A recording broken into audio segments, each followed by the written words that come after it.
At welcome po kayo dito sa aming house tour. At today's video ay magtutour nga po tayo dito sa dito sa Tashkent, sa Uzbekistan. Ngayon dito po tayo sa kitchen.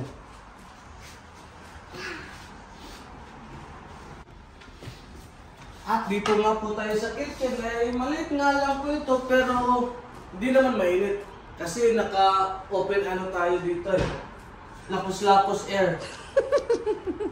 Ito maganda dito kasi malaki yung ref. Kulang pa nga lang po yung laman dito. Saka ang nakaganda po dito is kumpleto na yung gamit pagpunta namin. May mga kutsara, tinidor, may mga ganito na, utensils. Yan, kumpleto na yan. Ito, binili lang namin to kasi hindi lang may baby kami.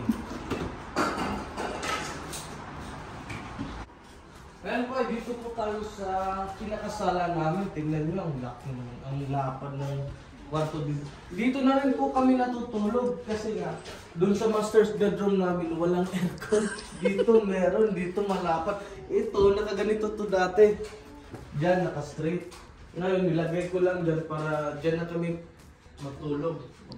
Magkakatabi-tabi na kami.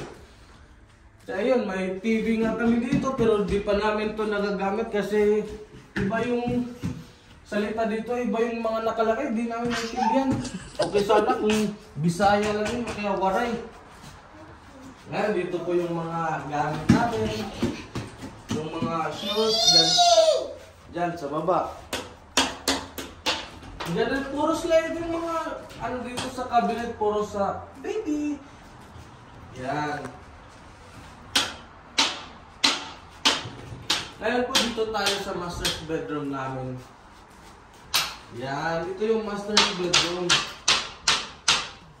Dito sana maganda ang master's bedroom. Kaso nga lang, walang aircon.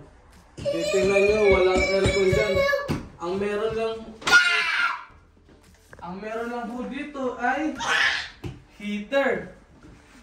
Ayan. So magagamit lang namin itong kwarto dito pag taglamig, pag snow. Ewan ko kung may snow dito, baka meron. So ito mga gamit namin.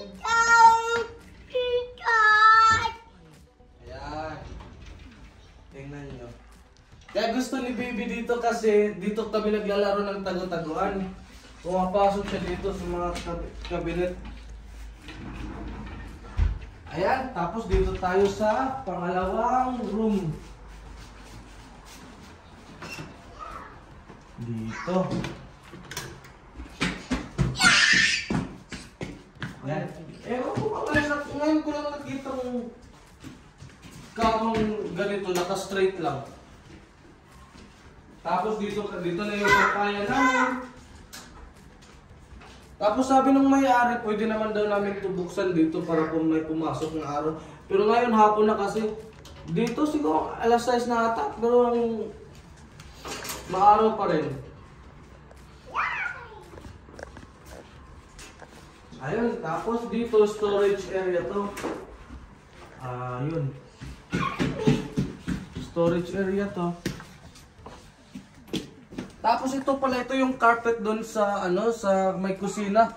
Kinuha ko lang kasi ang pangit may carpet sa kusina pag kumakain ka tapos may mga yung di masasalo doon sa mesa ba tapos pupunta sa carpet. Ang hirap linisin. Kulit pa naman itong baby namin. Tapos dito tayo sa ito. CR namin. Ayun, maganda kasi merong anong tawag dyan? Exhaust fan. Yun. Tapos, dito yung palaging ni baby. Minsan nakakatatlong araw siya dito. Nakakatatlong ligo, hindi tatlong araw. Nakakatatlong ligo siya dyan. Tapos dito na kami naglalaba. Yun. Sabi, gusto niya kasi dito yung magsiswim-swim daw siya Ayan, so Yan lang muna. Mamaya papakita ko sa inyo sa labas ditong building namin.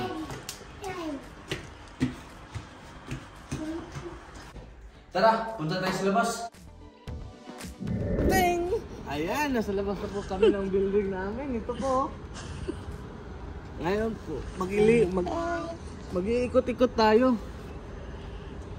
Parang nasa ano lang tayo, BGC.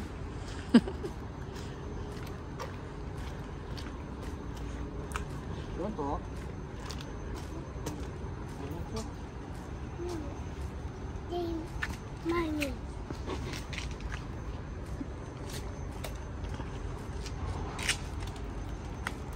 Ang aming apartment ay nakaharap dito yung sa likod.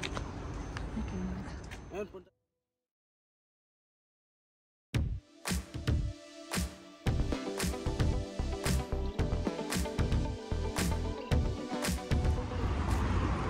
Sa likod po nitong fitness light club po to, iyan po yung room namin. So, ang harapan nito, ito yung kalsada. Ewan ko kung ano yan yung nasa harap namin. Basta sa likod kasi yung apartment namin nasa second floor. Yung lahat ng ground floor dyan, puro yan mga commercial space. Kung titingnan nyo, hanggang sa dulo yan, ang buo lang hanggan.